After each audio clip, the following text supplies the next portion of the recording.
Hey guys, welcome to another YouTube video, and it's back. It is back, as I said in my update video last week. The BD AFL Primetime Wrap is back now that there's more Thursday night games. I'm going to be reviewing the Thursday and Friday night games. Night games now. So before I begin, thank you guys so much so far for the response to the several videos I did predicting the World Test Championship final on Cricket 22. Had a bit of a hiccup at the end, obviously. Which hopefully I'll get into at a later video about what happened at the end of that. But currently it's going quite well. And I'm hopeful that I'll be doing more of those type of things in the future. So back on the topic at hand here, which is the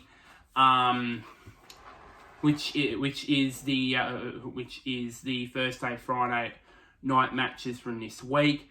Of course, watched both of those the last couple of nights. Obviously, we had the Thursday night game, the pride game, as we like to call it, between Sydney and St Kilda. And then last night between the Western Bulldogs and Port Adelaide. So let's get into the Thursday night games. So this wasn't, to be honest, it wasn't the most pleasing game of footy, especially in the first quarter. I mean. Only two scores were scored in that first quarter. They were all from St Kilda. It was not a pleasing first quarter. I mean, both sides were not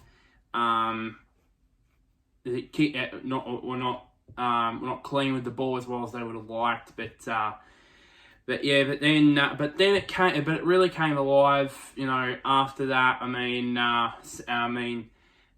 Sydney kicked 5 goals to 3 in that second term to establish, believe it or not, a 9-point lead at half time. Then the third quarter, despite St Kilda kicking 3 goals, I think it says here 3 goals 2 to 2 goals 5 from Sydney. Despite that, Sydney was still in front, but only by a kick. And then the last quarter really ended. It was really the end of it. I mean, St Kilda scoring 5 goals 4 to 2 to Sydney, which ran away with a 14-point win. Over the Swannies, 12-8-80 to 9-12-66 in Buddy Franklin's 350th AFL game, which we'll get to something about him a little bit later. So now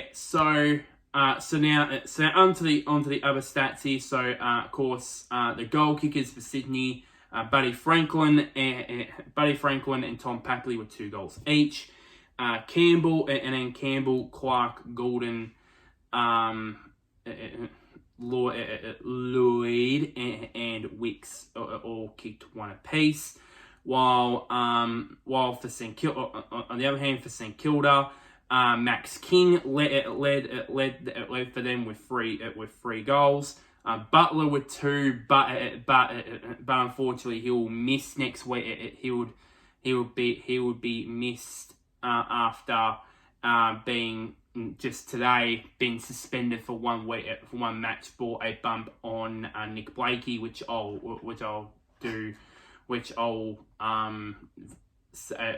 discuss later. Owens as well. He's got 2 with Kamaminti, Higgins, Philippou, Sharman, Wanganeen, Miller all kicking 1 goal apiece. The best for Sydney, Ollie Florent was the best for them alongside of Rowbottom, Chad Warner, Papley, and Campbell as well. The best for St Kilda were Sinclair, Marshall, Matt. I was gonna say Crouch because otherwise I'll get both the Crouch brothers wrong. Wanganeen, Miller, Wilkie, and Mitch Owens as well were the best for St Kilda. In terms of disposals for leading disposal getters for Sydney, Ollie Florent led them with 34. Chad Warner and Rowbottom both with 24 touches each, and then Campbell and McInerney both with 23 touches each. For St Kilda, Crouch led them with 33 touches. Sinclair with 32, Wanganeen, Miller with 30, Jack Steele with 24, and Callum Wilkie with 23 touches. Only 1 injury to report out of that game. Obviously, of course, with Nick Blakey, obviously getting a head injury from that bump with Dan Butler, which I said earlier caused to. Which obviously Dan Butler now has now been suspended for a week with that. At the end of the day, we should know what we need to expect really from the MRO, and that is if you collect the bump, if you let the bump someone, you collect them in the head, then you're gonna get suspended. I don't know if it's reported yet whether or not St Kilda are going to challenge this suspension. Probably not. But I think, as I said, if it's just a formality really, that if you elect to bump someone, you get them in the head, you got to get suspended for it. That's what it is of AFL these days. Just by momentary, discussion about it. For subs, Joel A. Marty, of course, he replaced Blakey in the third quarter, and then Cooper Sharman, who he kicked a goal as well. In the last quarter, he replaced Anthony Kamaminti as I said, in the last quarter, with the game being played in front of 30,123 at the mighty SCG. Couple of facts to come out of this game. After this game, it's St Kilda's first win at the SCG since 2009. But in fact, they made the grand final in that year. So I don't know if it's something for St Kilda fans to be excited about. Then yeah. Second one about Buddy Franklin. He is now third. He overtook Doug Wade on the all-time VFL AFL goal kickers list. He's now behind 3 of the greats of the game, of course, in Tony Lockett, Gordon Coventry, and the chief himself, Jason Dunstall. So it's highly unlikely that he's going to touch the touch Dunstall, but we don't know. But we need to enjoy. Us fans need to enjoy this feat of Buddy, because we're probably never going to see it again. We're probably never going to see it again. All the guys that are all the current guys right now that are close to 1,000 goals are at the stage where they're about 30 in their mid towards the the wrong side of 30, pretty much. Which pretty much. So like Hawkins and Revolt and Jack Revolt, for example, they're those two are probably the two closest to 1,000 goals, but they're in their mid-30s. So their careers are sort of winding down in that sort of respect. So we're never going to see this type. We'll probably never see this again. I think we need to, because we still don't know if Buddy's going to go around next year. We still don't know really, but yeah. So I think we need to at least I think it's So I think we need to take for granted. We shouldn't, even though if you are a Sydney fan or not, we should not take what Buddy's doing for granted. I think he's the greatest goal kicker of his generation, and as I said, we'll never see for a long time have someone that's kicked over 1,000 goals in their career. So I think we need to that on that one. And an interesting stat which was pointed out during the broadcast as well. It's only the Swans' second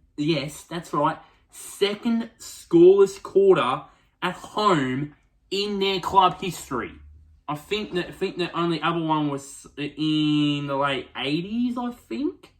I don't know. I think I have to look it up on that front.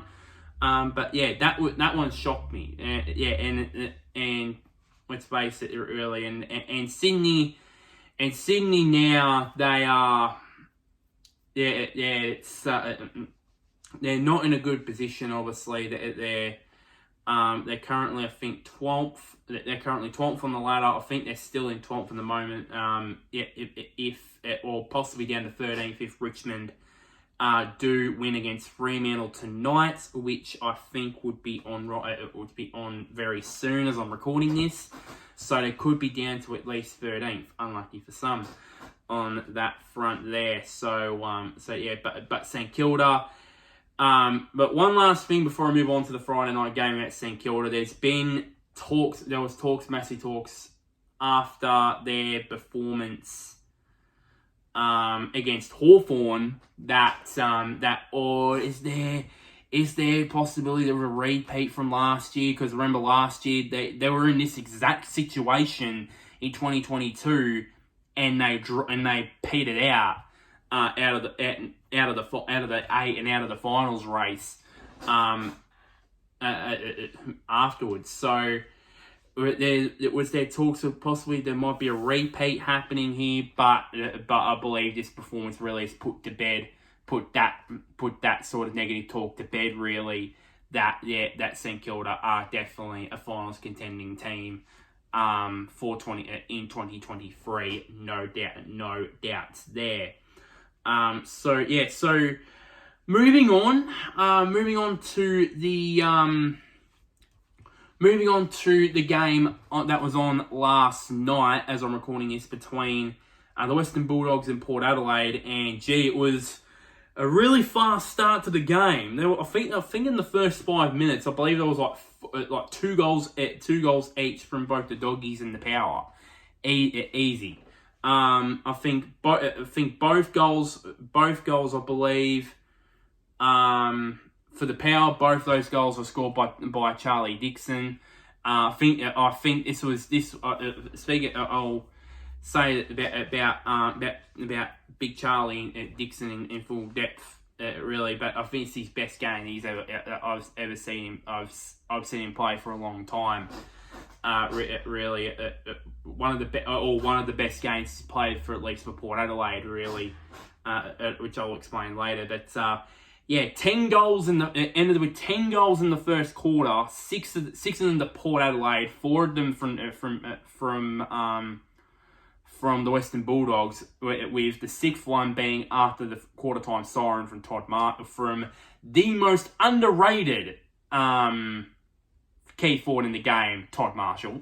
to extend to make the margin just 8 points at quarter time.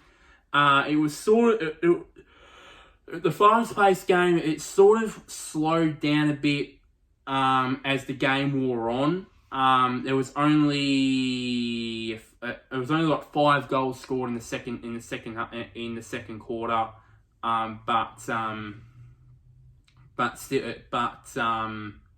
But Port Adelaide, it was very strange. Also, you would have Port Adelaide kick a goal to extend their lead. Then the Bulldogs peg them back. Then Port would score again. Then the Doggies would peg them back again, and so on and so forth. It was pretty much that for most of the second quarter. But in the end, Port Adelaide held firm with a 4-point lead at half time. Then this was the quarter where, and then in the second half, which really won them the game. Really, they kicked 4-4 to 2-1 in the third term, I should say, to open up a 19-point margin at 3/4 time. There was chances there for the Bulldogs to really get themselves back into the game. In particular, that goal, which was by, I can't remember who it was. I think it was from Waitman, I believe. That he kicked the goal, but unfortunately, and this was, my opinion, I think it's the most stiffest free kick. I believe I'm calling it now, the most stiffest free kick that I've seen this year. Was Oscar Baker, who was I'll mention later. It was the sub, bumped. I think it was Dixon, I believe, or I think it was or someone else out of the I think it was Bergman out of the way, and the umpire awarded a free kick against to Port for that, which Matthew Richardson said on commentary, 99 times out of 100 they don't give away, they don't pay those free kicks. So I don't know why that sort of thing happened really. In that front, as I said, I call it now. That was I think the stiffest free kick I've seen this year so far. Yeah, that's my opinion really on that matter. And how appropriately Port Adelaide used it, went down the other end, and they kicked a goal from it. So they went from that stiff free kick, they went from potentially, the Bulldogs went from being 8 points going to within 8 points of Port Adelaide. Then they kicked a goal and from it, and I immediately said game over.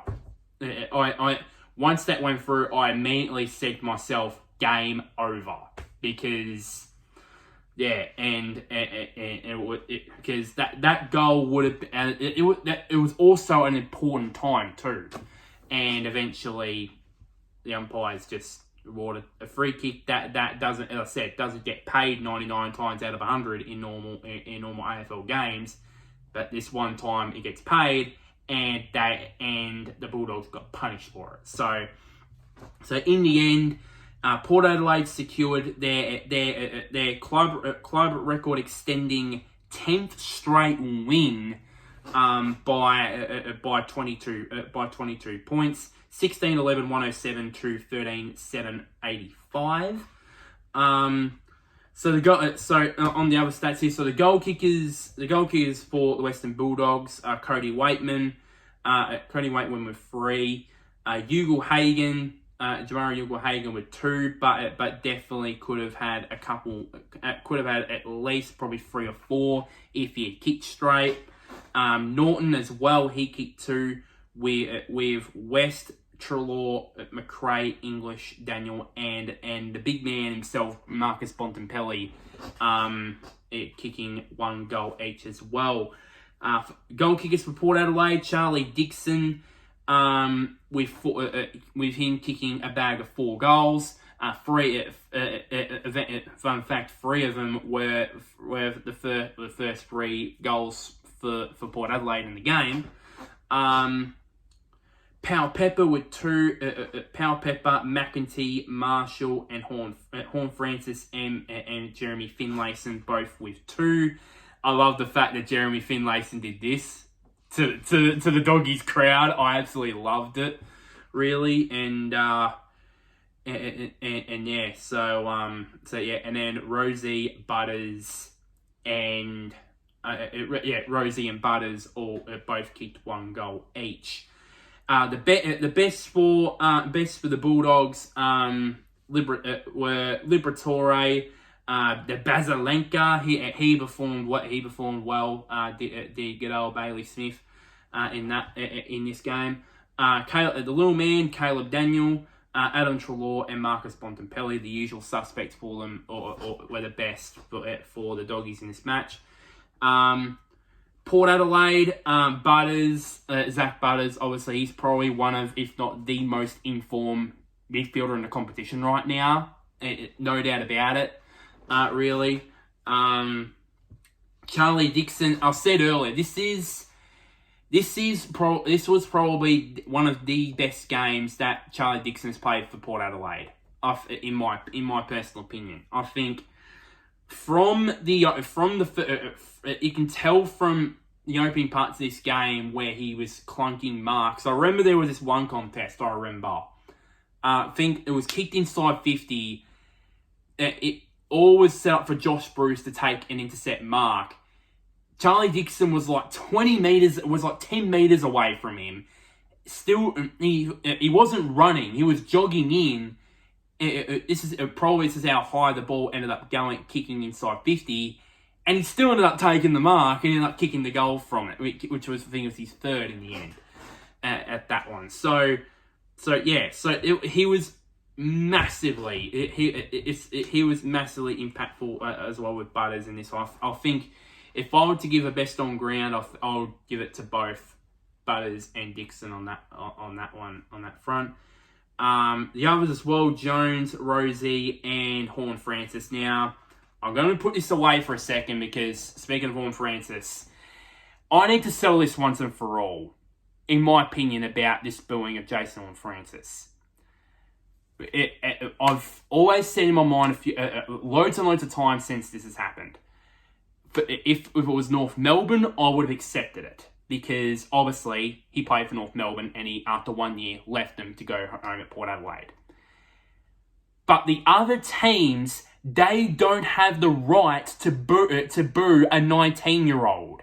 That is just disgusting. It's disrespectful. I know. I don't see the point in the Bulldogs fans booing for someone for just going home. I mean, and it's happened plenty of times. And it's not the first time that the Bulldogs fans have done that too. They did that in Gather Round as well. They booed him. That was in the same game where that famous bit of footage was when Ken Hinkley spoke to Jason Horn Francis, and he would give him a bit of encouragement. He was right up in his face about it as well. Said it was, yeah, and then obviously Collingwood as well. They did this as well. So these sort of clubs don't have the right to boo a 19-year-old. As I said, for what? For simply going home. So basically, for example, right? If I ended up getting drafted to, let's use the most recent mid-season draft for example. Ryan Marriage, who ironically plays for Gippsland Power, played for Gippsland Power. For example, after half a year, for example, he says, "Oh, I want to head home. I want to play for a Victorian-based club." So basically, so then that happens, and then basically the next year, if he, for example, goes to, for example, Hawthorn, for example, or for example, goes to Richmond, and And every time Richmond plays, for example, they play every time against the Perth team, that includes Fremantle and especially West Coast, they boo him. For, as I said, for what? Simply going home. It is ridiculous. Absolutely ridiculous. As I said, it is disgusting and it's disrespectful. Yeah, yes, and don't get me wrong, I'm not saying you should not boo at all. Because that's the part of being at the footy, or part of being at the cricket, or part of being at any sporting ground or arena. That's basically the way it is. But this is getting totally out of hand, massively out of hand. Because as I said, he's all that Horn Francis is getting booed at is because he simply went home. The way this is, all I'm saying is it's just unbelievable. I've been wanting to talk about this topic for weeks on weeks now, and finally it's gotten to a level where I just could not handle it. I just could not. Otherwise, my head was just going to explode, and it happened again this week. It was every time that Horn Francis got the ball this weekend, he would seem to boo. The Bulldogs supporters would boo him. As I said, the North Melbourne fans have the right to boo him, obviously, because he used to play for North Melbourne.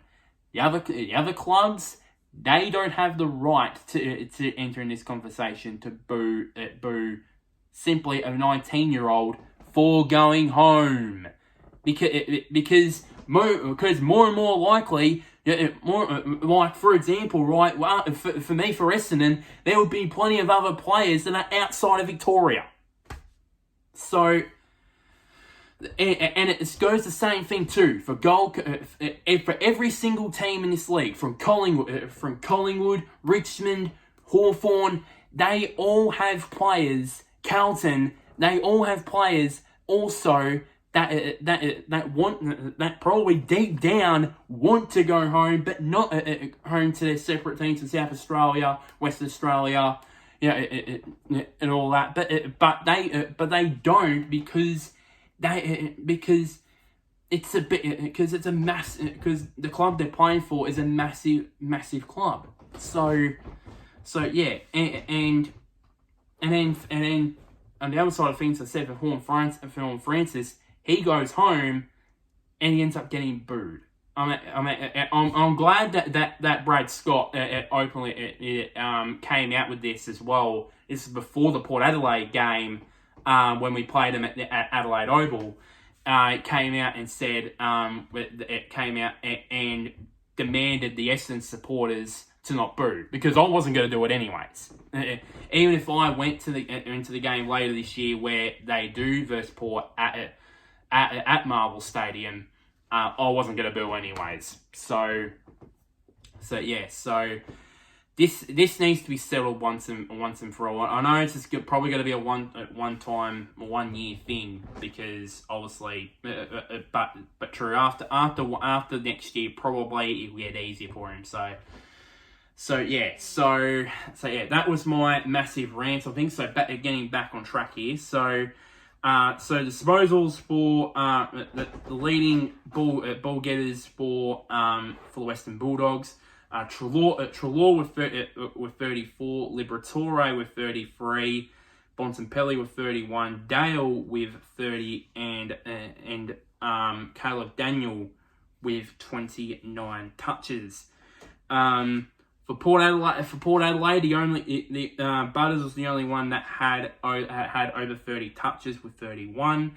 Boak Travis Boak with 26, Connor Rozee with 23, Jones with 19, and Ollie Lyons with 18 as well, with no injuries to report during this game. the subs, obviously Oscar Baker, he replaced James O'Connell in the third term. Obviously, he gave away, as I said, that most bloody freaking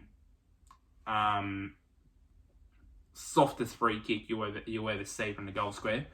And then for Port Adelaide, Riley Bonner replaced Josh Sin in the last quarter, with the game surprisingly, because for two sides that with one side in the top 4 and the other one in the top 8, the game was played in front of 23,110.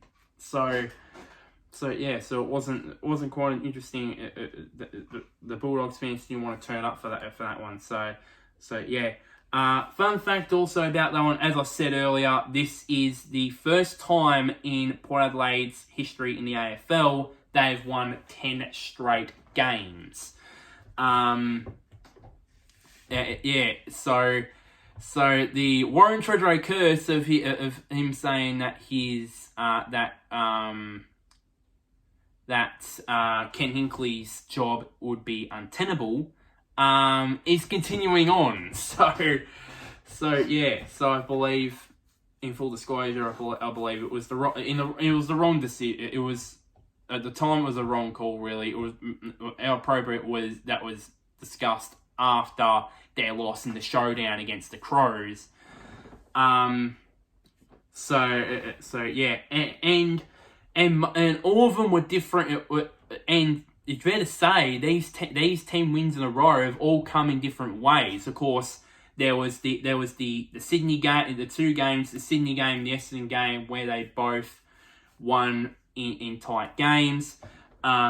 There's been games like this last night against the Western Bulldogs, where they had to grind out wins. And wins, and then there was the odd game against Hawthorn, where they just absolutely tore them a new one, especially in the first half, absolutely ripped them to shreds in that one. Do I consider now Port Adelaide to be in the premiership conversation? Most definitely. I believe it. I believe that they are the most informed team of the competition, not named Collingwood. Let's just put it that way. They've proved it in these last couple of months. I mean, they won against Melbourne, they won against the Bulldogs. Even if I grab me a ladder here, they bet Melbourne, they bet Brisbane in round 1, they bet St Kilda, they bet Essendon. The only team they haven't versed is currently in the top 8. While this was before this week, so might be a bit old now. The only team they haven't played that is currently in the top 8, appropriately, is Geelong, and the two losses that they have had this year, all of them were teams that against Collingwood. That is probably one of, if I hate to say it, as me hating Collingwood, the best team in the competition. Yeah, probably at the end of this year I'm going to spew because I said that, and the other loss was Adelaide, where they basically were have contended for the top 8 for most of the season. So as I said, that this win against the Bulldogs is definitely more evidence that they are definitely in the premiership conversation in 2023 for the Power and for the Doggies. It's just another hit. Now they could have been within touching distance of the top 4 if they had won last night.